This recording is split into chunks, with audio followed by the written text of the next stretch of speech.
அன்பு நேயர்களுக்கு கனிவான வணக்கம். தேமுதிக வெற்றி பெறும் தொகுதிகள்.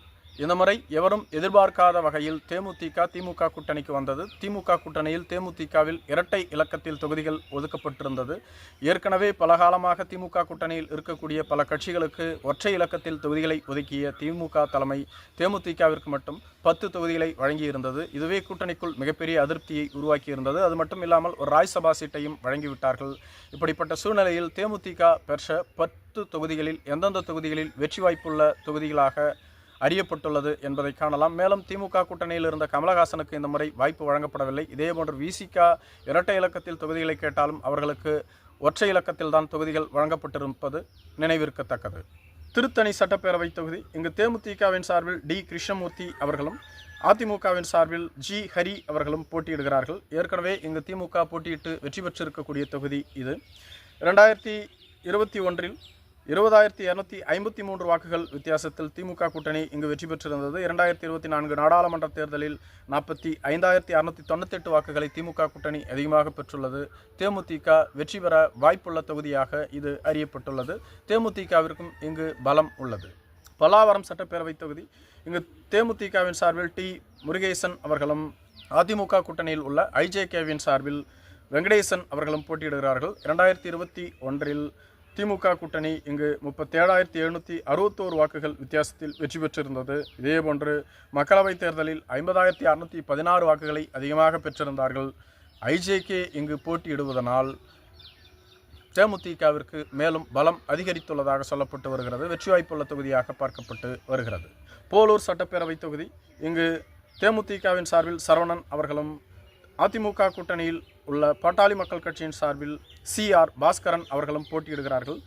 2021 சட்டப்பேரவை தேர்தலில் அதிமுக இங்கு 9,725 வாக்குகளை அதிகமாக பெற்றுள்ளது. மக்களவைத் தேர்தலில் 7,008 வாக்குகளை திமுக அதிகமாக பெற்றுள்ளது. இங்கு இழுபறி நிலவலாம் என்று சொல்லப்பட்டு வருகிறது. சேலம் மேற்கு தொகுதி. இங்கு தேமுதிகவின் சார்பில் மோகன்ராஜ் அவர்களும் பாட்டாளி மக்கள் கட்சியின் சார்பில் கார்த்திக் அவர்களும் போட்டியிடுகிறார்கள். இதேபோன்று பாட்டாளி மக்கள் கட்சியின் முன்னாள் தலைவர்களில் ஒருவராக இருந்த சேலம் மேற்கு தொகுதியின் MLAவான அருள் அவர்கள் ராமதாஸ் அணியின் சார்பில் இங்கு போட்டியிடுகிறார். 2021 சட்டப்பேரவை தேர்தலில் அதிமுக இங்கு 21,499 வாக்குகளை அதிகமாக பெற்றுள்ளது. மக்களவைத் தேர்தலில் 568 வாக்குகளை அதிகமாக பெற்றுள்ளது. திமுக கூட்டணிக்கு இங்கு அதிகப்படியான அதிருப்தி நிலவுவதாகவும் சொல்லப்பட்டு வருகிறது.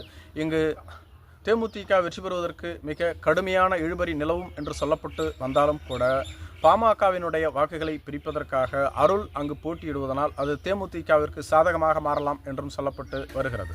விருதாச்சலம் சட்டப்பேரவை தொகுதி. இங்கு அக்கட்சியின் பொதுச் செயலாளரான பிரேமலதா அவர்கள் போட்டியிடுகிறார்கள். இதேபோன்று பாட்டாளி மக்கள் கட்சியின் சார்பில் டாக்டர் தமிழரசி அவர்கள் போட்டியிடுகிறார்கள். 2021 சட்டப்பேரவை தேர்தலில் திமுக கூட்டணி இங்கு 862 வாக்குகளை அதிகமாக பெற்றிருந்தது. அதாவது காங்கிரஸ் கட்சியின் வேட்பாளர் ராதாகிருஷ்ணன் அவர்கள் வெற்றி பெற்றிருந்தார். 2024 நாடாளுமன்ற தேர்தலில் அதிமுக இங்கு 10,244 வாக்குகளை அதிகமாக பெற்றுள்ளது. கள நிலவரத்தின்படி கடுமையான இழுபறி நிலவும் என்று ஏற்கனவே கணிக்கப்பட்டிருந்தாலும் தேமுதிகவின் பொதுச் செயலாளர் பிரேமலதா இங்கு போட்டியிடுவதனால் அது தேமுதிகவிற்கு சாதகமாக மாறியிருக்கிறது. கடந்த 2021 சட்டப்பேரவை தேர்தலில் அமமுகவோடு கூட்டணி அமைத்த பிரேமலதா அவர்கள் இங்கு போட்டியிட்டிருந்தார். அப்பொழுது அவர் மட்டும் 25,000 வாக்குகளை பெற்று 3வது இடத்தை பெற்றிருந்தது நினைவிருக்கத்தக்கது. இந்த தொகுதியில் போட்டியிட்டிருந்த பாமக மற்றும் காங்கிரஸ் கட்சியின் வேட்பாளர்களுக்கு இடையேயான வாக்கு வித்தியாசம் வெறும் 862 தான். அதை வைத்து பார்க்கும்பொழுது தேமுதிக இங்கு வெற்றி பெறுவதற்கான வாய்ப்பு பிரகாசமாக இருப்பதாக சொல்லப்பட்டு வருகிறது. விருதுநகர் சட்டப்பேரவை தொகுதி. இங்கு தேமுதிகவின் இளைஞர் அணி செயலாளரான விஜயபிரபாகரன் அவர்கள் போட்டியிடுகிறார்கள். அதிமுகவின் சார்பில் VG கணேசன் அவர்கள் போட்டியிடுகிறார்கள். 2021 சட்டப்பேரவை தேர்தலில் திமுக இங்கு 21,699 வாக்குகளை அதிகமாக பெற்றிருந்தது. மக்களவைத் தேர்தலில் அதிமுக இங்கு 21,877 வாக்குகளை அதிகமாக பெற்றிருந்தது. மக்களவைத் தேர்தலில் தேமுதிக அதிமுக கூட்டணியில் இருந்தது.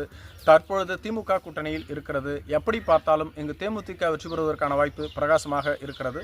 தேமுதிக போட்டியிடக்கூடிய 10 தொகுதிகளில் வெற்றி பெறக்கூடிய தொகுதிகளின் நிலவரங்களை நாம் பார்த்துள்ளோம். நன்றி.